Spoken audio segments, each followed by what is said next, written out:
Hello, and welcome to another episode of Mr. Bench's Book Reviews. What's in the box today? Oh, well, this is special. We've got a hat, which I will don thusly, thus.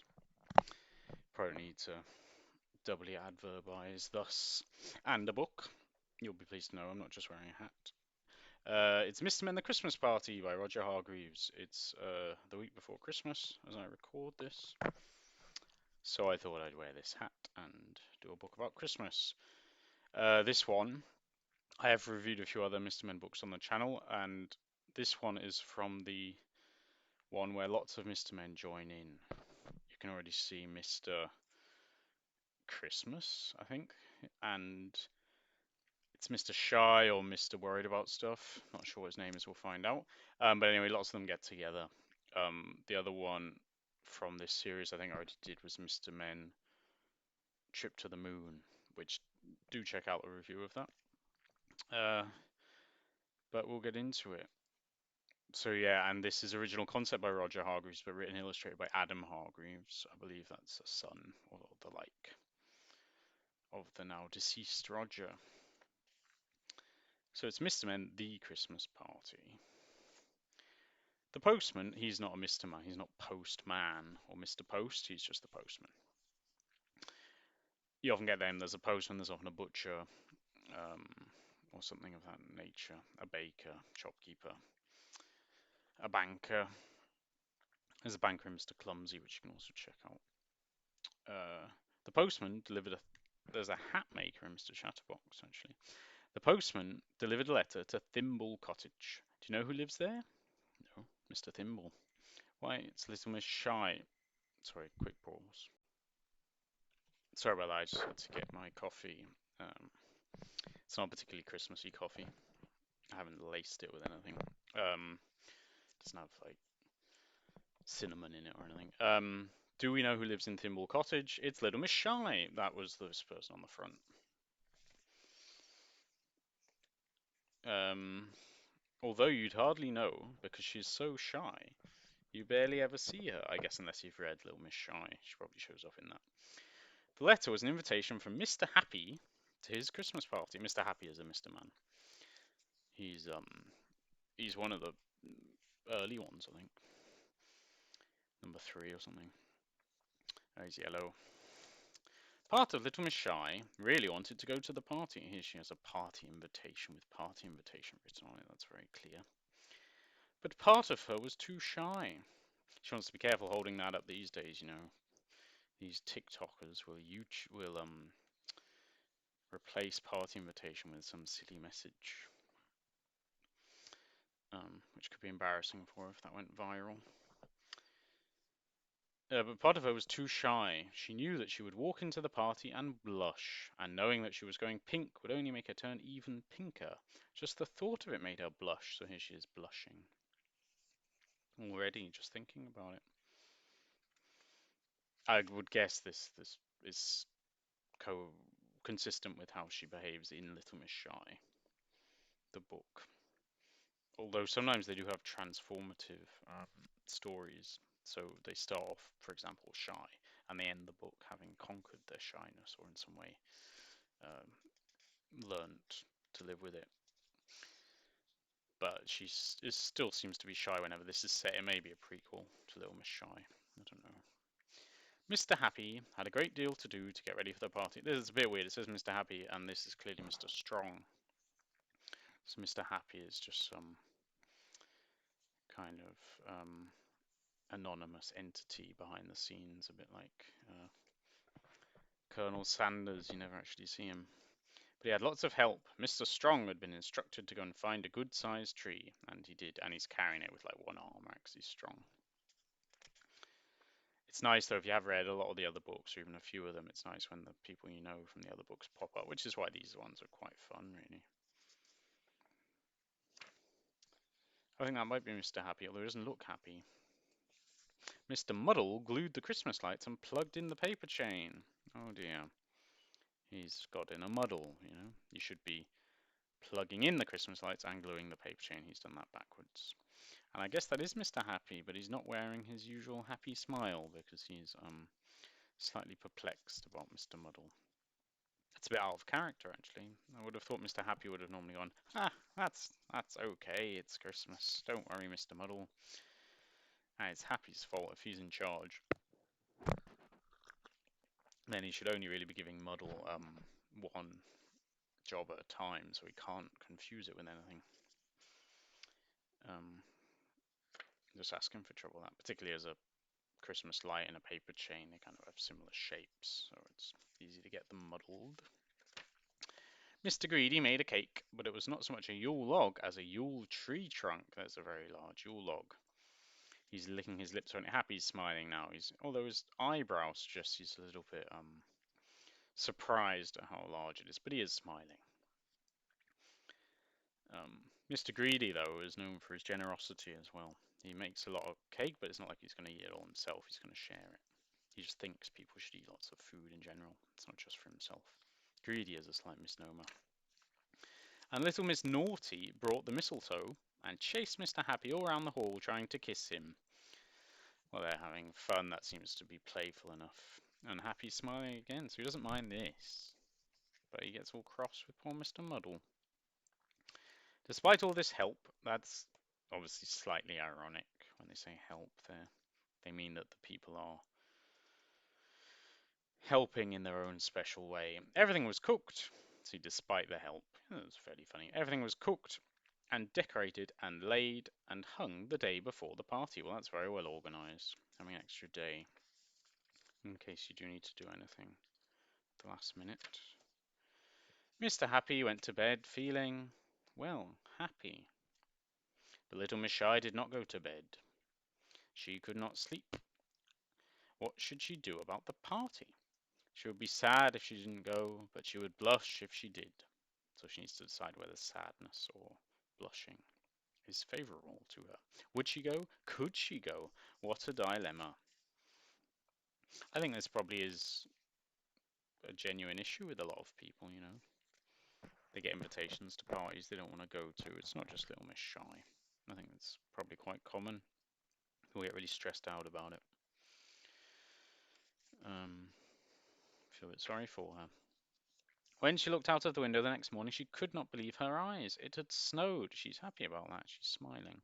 It had snowed a lot. More than a lot. It had snowed buckets.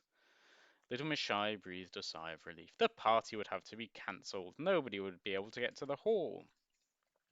Well, you could say that's a bit mean, because obviously a lot of effort has gone into this party by Happy, Muddle, and the others Greedy. What was her name? Mischief? Naughty? And I expect others who weren't explicitly mentioned, and obviously lots of people looking forward to going to the party. But obviously, so it's more relieved. It even says breathe a sigh of relief. Well, okay. So she's not necessarily pleased that other people can't go, but she's just had her dilemma solved for her.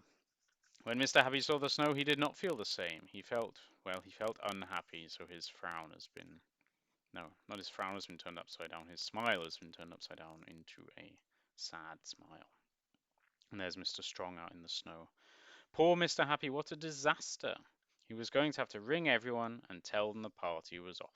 I don't know when this book came out, but he's got one of these, it's the house phone on a wire. He's not on his mobile. He doesn't have a WhatsApp group chat that he can just write one message in and say, party cancelled due to snow, and then do an emoji of himself upside down. No, he's using a regular phone, which is going to be a lot of work. I mean, I don't know how many people he's invited, but if he's invited all the Mr. Men and all the Little Misses, that's at least 50, 60 people. That's a lot of phone calls. Although they may have some sort of, there's I can't remember what it's called. It's either called a phone chain or a phone waterfall. It's a bit like or a pyramid or something where Happy rings two people and they each ring two and they each ring two.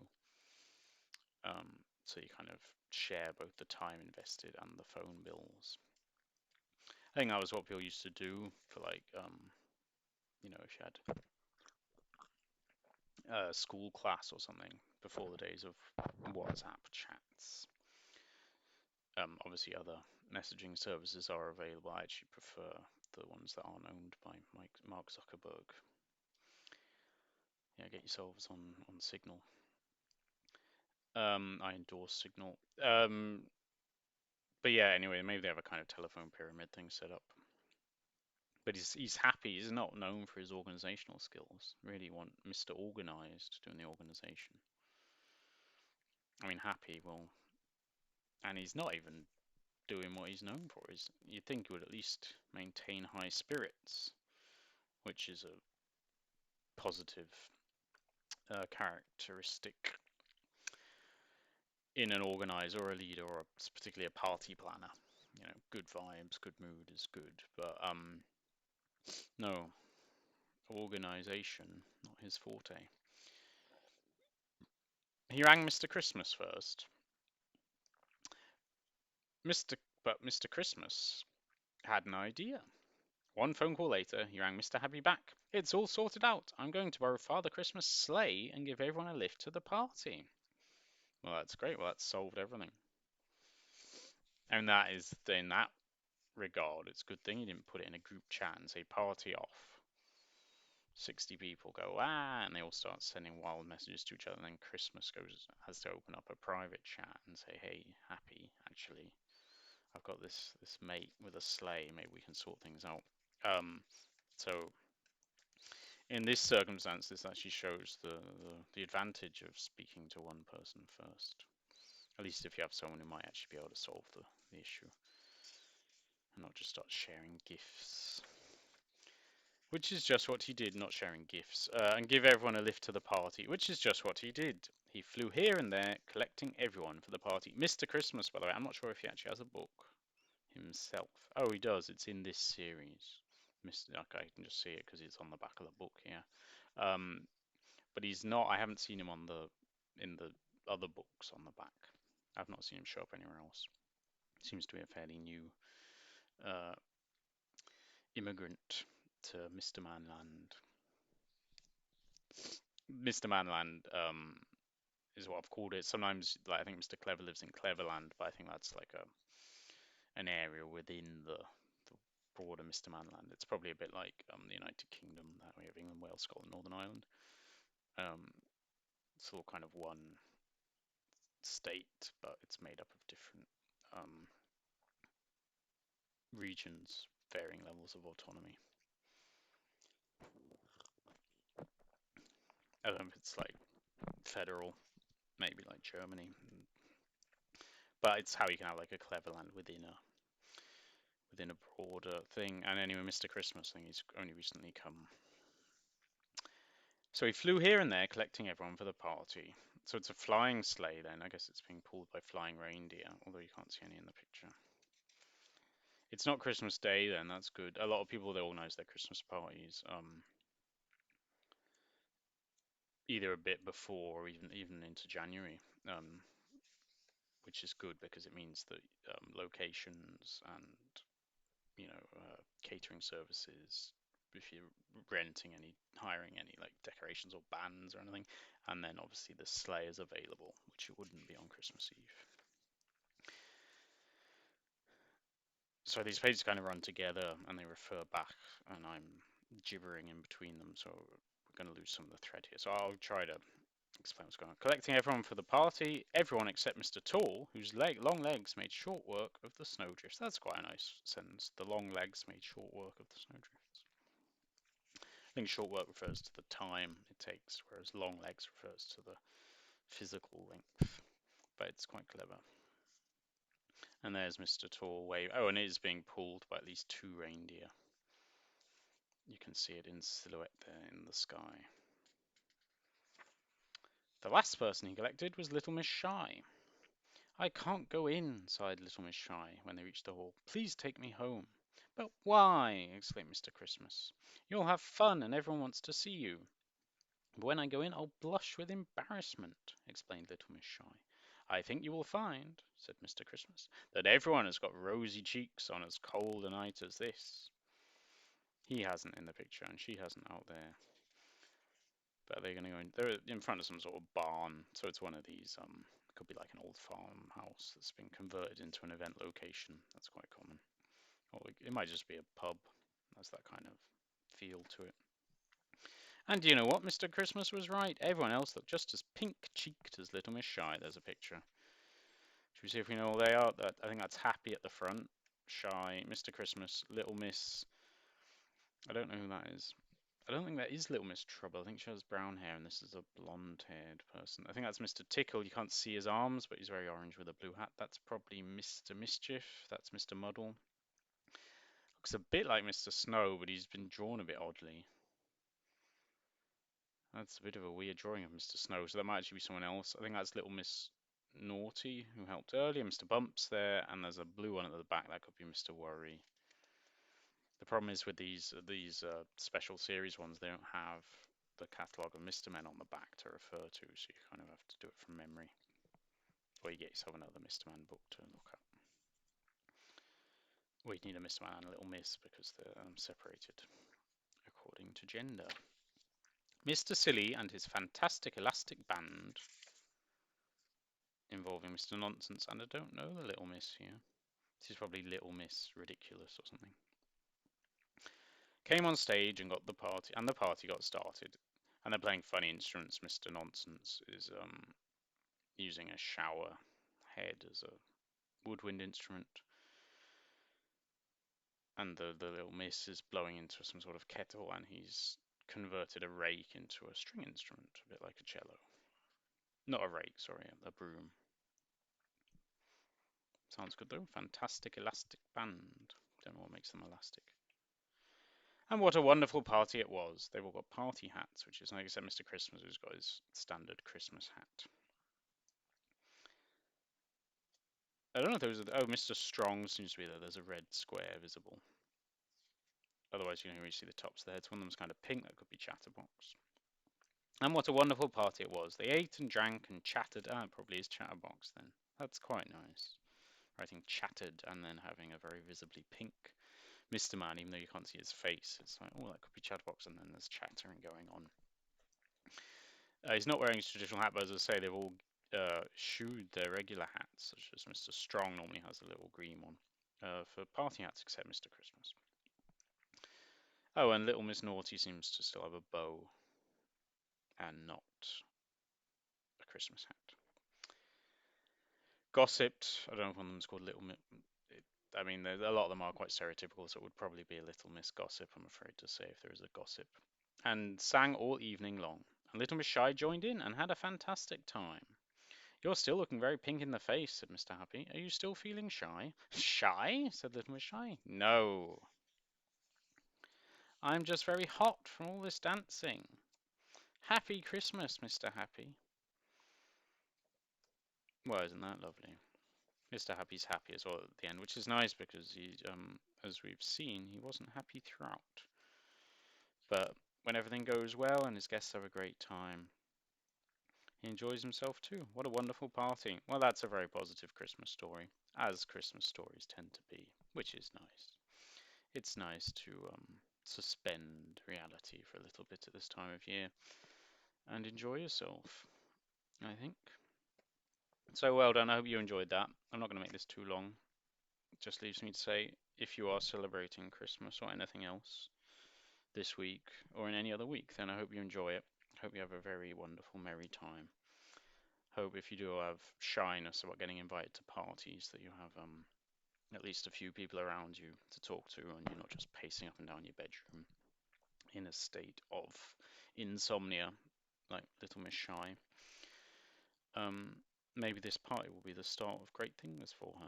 Maybe she'll feel less perplexed by social situations like this in the future. And if you're in a similar situation, then I hope you do too. So, please enjoy yourselves, look after each other, be nice to each other. Don't get cross if someone puts glue on your fairy lights. I'm sure they didn't mean to. And if you have someone who is likely to, then maybe don't even ask them to do the fairy lights, you know, because they're just going to get upset if they mess it up. So just try to ask people to do tasks that they're likely to manage without getting upset. That's what I would say. That's my advice this Christmas. So take care and see you next time for another of Mr. Bench's book reviews. Bye.